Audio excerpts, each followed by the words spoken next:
श्री कृष्णा राधे राधे। आप सभी को निर्जला एकादशी की शुभकामनाएं। निर्जला एकादशी का विशेष महत्व है। 24 एकादशियों में से इसे सबसे कठोर एकादशी में से एक माना जाता है, क्योंकि इसे बिना अन्न जल ग्रहण किए रखा जाता है। हिंदू पंचांग के अनुसार ज्येष्ठ मास के शुक्ल पक्ष की एकादशी तिथि को किया जाता है। इसे भीमसेन एकादशी भी कहते हैं। इस साल निर्जला एकादशी का व्रत 6 जून को रखा जा रहा है। हिंदू पंचांग में इस व्रत का धार्मिक महत्व है, बल्कि शारीरिक और मानसिक स्वास्थ्य के लिए काफ़ी लाभकारी मानी जाती है। इस दिन भगवान विष्णु की विधिवत पूजा करने से साथ ही निर्जला व्रत रखने का विधान भी है। इसके साथ ही इस दिन दान देने से कई गुना अधिक फल प्राप्त होता है और समस्त पापों से मुक्ति मिलती है। इस दिन विष्णु जी, माता लक्ष्मी की विधिवत पूजा करने के बाद व्रत कथा अवश्य पढ़ना या फिर सुनना चाहिए। आपकी पूजा पूर्ण तभी मानी जाती है। आइए कथा को आरंभ करते हैं। कथा को पूरा सुनते हैं। आधा अधूरा सुनने से कोई भी लाभ प्राप्त होने वाला नहीं है।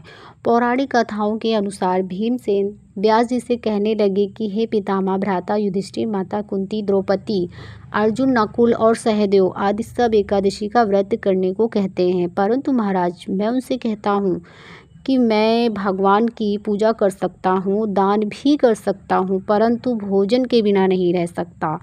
इस पर व्यास जी कहने लगे कि हे भीमसेन, यदि तुम नरक को बुरा और स्वर्ग को अच्छा समझते हो तो प्रति मास की दोनों एकादशियों को अन्न मत खाया करो। भीमसेन कहने लगे कि हे पितामह, मैं तो पहले ही कह चुका हूँ कि मैं भूखा नहीं रह सकता। यदि वर्ष भर में कोई एक व्रत हो तो वह मुझे बतलाइए, क्योंकि मेरे पेट में वर्क नाम की वाली अग्नि है, सो मैं भूखा नहीं रह सकता। भोजन करने से वह शांत रहती है, इसीलिए पूरा उपवास तो क्या, एक समय भी बिना भोजन किए रहना कठिन है। अतः मुझे कोई ऐसा व्रत बतलाइए जो वर्ष में केवल एक बार करना पड़े और मुझे स्वर्ग की प्राप्ति भी हो जाए। श्री व्यास जी कहने लगे कि हे पुत्र, बड़े बड़े ऋषियों ने बहुत शास्त्र आदि बनाए हैं, जिनसे बिना धन के थोड़े परिश्रम से ही स्वर्ग की प्राप्ति की जा सकती है। इसी प्रकार शास्त्रों में दोनों पक्षों की एकादशी का व्रत मुक्ति के लिए रखा जाता है। व्यास जी के वचन सुनकर भीमसेन नरक में जाने के नाम से भयभीत हो गए और कांपकर कहने लगे कि अब क्या करूं? मास में 2 व्रत तो मैं कर नहीं सकता। हाँ, वर्ष में एक व्रत अवश्य मैं कर सकता हूँ। अतः वर्ष में एक दिन व्रत करने से यदि मेरी मुक्ति हो जाए तो ऐसा कोई व्रत बतलाइए। यह सुनकर व्यास जी कहने लगे, वृषभ और मिथुन की संक्रांति के बीच ज्येष्ठ मास की शुक्ल पक्ष की जो एकादशी आती है उसका नाम निर्जला है। तुम उस एकादशी का व्रत करो। इस एकादशी के व्रत में स्नान और आचमन के सिवा जल वर्जित है।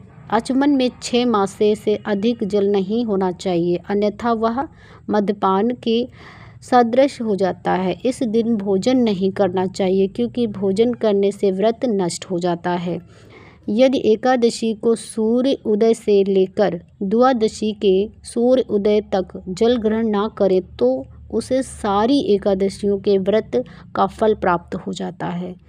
द्वादशी को सूर्य उदय से पहले उठकर स्नान आदि करके ब्राह्मणों को दान आदि देना चाहिए। इसके पश्चात भूखे ब्राह्मणों को भोजन कराना चाहिए। फिर आप भोजन कर लें। इसका फल पूरे एक वर्ष की संपूर्ण एकादशियों के फल के बराबर होता है। व्यास जी कहने लगे, हे भीमसेन, यह मुझको स्वयं भगवान ने बताया है। इस एकादशी का पुण्य समस्त तीर्थों और दानों से अधिक है। केवल एक दिन मनुष्य निर्जला रहने से पापों से मुक्त हो जाता है। जो मनुष्य निर्जला एकादशी का व्रत करते हैं उनकी मृत्यु के समय यमदूत आकर नहीं घेरते, वरना भगवान के प्रसाद से उसे पुष्पक विमान में बिठाकर स्वर्ग को ले जाते हैं। अतः संसार में सबसे श्रेष्ठ निर्जला एकादशी का व्रत है, इसीलिए यत्न के साथ इस व्रत को करना चाहिए। इस दिन ओम नमो भगवते वासुदेवाय मंत्र का उच्चारण करना चाहिए और गौ दान करना चाहिए।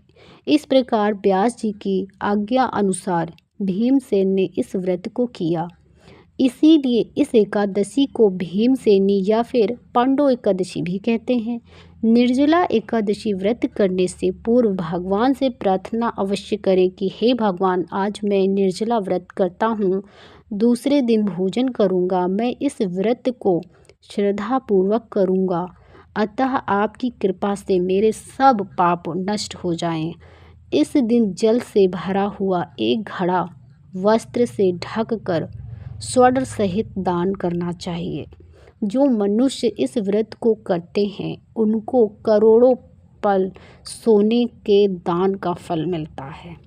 और इस दिन यज्ञ यदि करते हैं तो उसका भी फल वर्णन नहीं किया जा सकता। इस एकादशी के व्रत से मनुष्य विष्णु लोक को प्राप्त होता है।